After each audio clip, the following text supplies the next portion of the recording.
వెన్నునొప్పికి surgery లేకుండా కేవలం 45 నిమిషాల్లో అత్యాధునిక చికిత్స. ప్రాణ పెయిన్ క్లినిక్.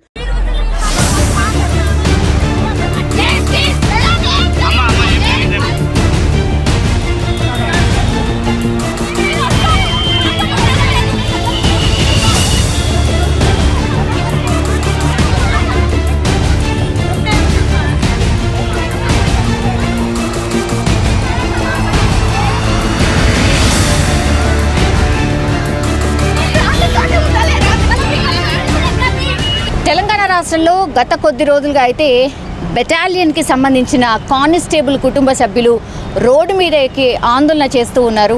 ఎందుకంటే కుటుంబ సభ్యుల ఆవేదన ఒక్కటే, పోలీస్ వ్యవస్థను ఒకేలాగా చూడాల్సిందే, అంటే ఒకే పోలీస్ వృత్తి అని అంటే అందరినీ సమానంగా చూడాల్సిందే అనేది వాళ్ళది ఫస్ట్ రిక్వెస్ట్. ఎందుకంటే కూలీల కంటే హీనంగా అత్యంత దారుణమైన పరిస్థితిలో కొంతమంది ఉన్నారు.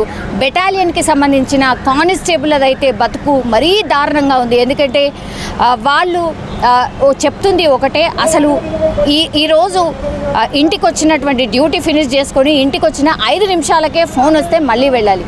అసలు ఏంటిది, మాతో పాటు ఉన్న క్షణాలు కూడా మాకు అసలు గుర్తుంటలేవు అన్నటువంటి మాట చెప్తూనే ఉన్నారు. మొన్న నల్గొండలో ఫస్ట్ టైం వాళ్ళు ధర్నా చేసినప్పుడు ఎవరైతే అక్కడ ధర్నాలో పాల్గొన్నారో వాళ్లకు సంబంధించిన కుటుంబ సభ్యులు ఎవరైతే పాల్గొన్నారో, అందులో అంటే బెటాలియన్కి సంబంధించిన కానిస్టేబుల్ భార్యలు ఎవరైతే పాల్గొన్నారో ఇమీడియట్లీ వాళ్ళ భర్తల్ని సస్పెండ్ చేయడం జరిగింది.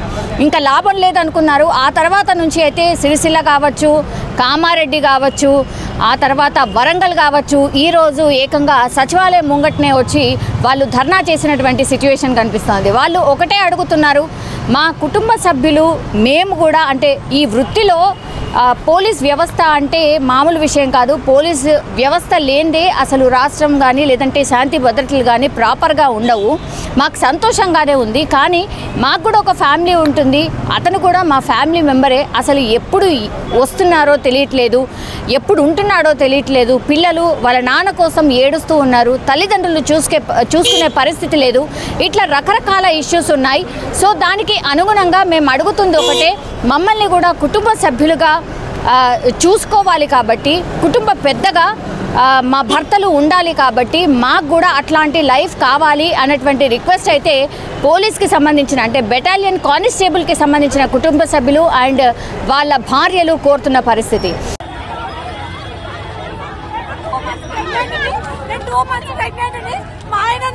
తీసుకోలేకపోతున్నాడు. నా బాబు 18 నెలలు, నేను ఇంత పనులు చేసుకోవాలి, నేను చూసుకోవాలి. 7% మా ఇంట్లో ఉన్నారు, నేను గడుపుతో ఉన్నా. నన్ను ఎవరు హాస్పిటల్ తీసుకోవద్దో చెప్పండి సార్. మీరు స్కానింగ్లకి ఎవరు తీసుకోవాలి, ఇది ఎవరు తీసుకోవాలి? మా అత్త మామ 7 వాళ్ళు 2 months ప్రెగ్నెంట్, నా రిపోర్ట్ చూపించాలా? లేదు, స్కానింగ్ నేను ఒక్కదాన్ని పోవాలి.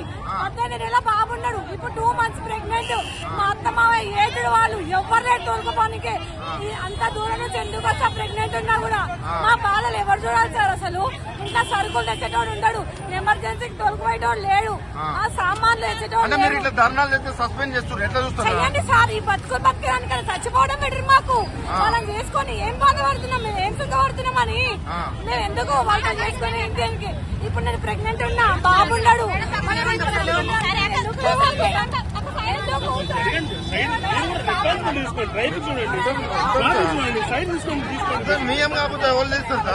సో 5 రోజులు వరుసగా 5వ రోజు ఇది.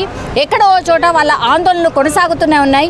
ఈ రోజు అయితే సచివాలయం దగ్గరికే వచ్చి వాళ్ళు ఆందోళన చేసిన సిచ్యువేషన్ కనిపిస్తోంది. అంటే నిన్నటి వరకు కూడా ఈ ప్రభుత్వ ఉద్యోగులు కొంత ప్రభుత్వానికి ఒక అల్టిమేట్ ఇచ్చి వాళ్ళకు ఉన్నటువంటి డిమాండ్స్ కావచ్చు, లేకపోతే వాళ్లకు ఉన్నటువంటి ప్రాబ్లమ్స్ కావచ్చు, వాటన్నిటికీ డెడ్ లైన్ పెట్టడంతో నిన్న ప్రభుత్వం అంటే ఏకంగా సీఎం రేవంత్ రెడ్డి పిలిపించుకొని వాళ్ళతో మాట్లాడడం జరిగింది అండ్ వాళ్ళకి ప్రామిస్ కూడా చేయడం జరిగింది. అట్లనే వాళ్ళు కూడా కోరుతున్నారు, మా ప్రాబ్లమ్స్ ఏంటో వినండి, మేము అసలు ఏం కోరుతున్నామో కనీసం అంటే కనీసం పట్టించుకోండి అన్నటువంటి రిక్వెస్ట్ మాత్రం బెటాలియన్ కానిస్టేబుల్కి సంబంధించిన కుటుంబ సభ్యులు అండ్ వాళ్ళ భార్యలు కోరుతున్న పరిస్థితి. చిన్న చిన్న పిల్లలు, మొత్తం ఆడవాళ్ళు వాళ్ళందరూ వచ్చి సచివాలయం ముంగట ఆందోళన చేశారు. మమ్మల్ని లోపలికి ఎలో చేయండి, సీఎం రేవంత్ రెడ్డితో కలిసి మేము మాట్లాడబోతున్నాం, లేదంటే ఒక అధికారినైనా ఎవరినైనా మా ప్రాబ్లమ్స్ వినడానికి ఎవరన్నా అలాట్ చేయండి, వాళ్ళ దగ్గరికి వెళ్ళి మా ప్రాబ్లమ్స్ ఏంటో చెప్తాము అన్నటువంటి మాట చెప్పారు. సో ఆందోళన మాత్రం పూర్తిగా ఒక ఉద్రిక్త వాతావరణంలోనే జరిగింది. ఆ తర్వాత మాత్రం పోలీసులు లోపలికి ఎలో చేయలేదు. ఆ తర్వాత వాళ్ళని పిఎస్కి అయితే తరలించడం జరిగింది. చాలామంది ఫ్యామిలీస్ వచ్చి ఇక్కడ ధర్నా చేయడం అండ్ కొంత ఉద్రిక్త వాతావరణం నెలకొనడం, ఆ తర్వాత పిఎస్కి వాళ్ళని తరలించడం అయితే ఇక్కడ జరిగినటువంటి సిచ్యువేషన్ కనిపిస్తోంది.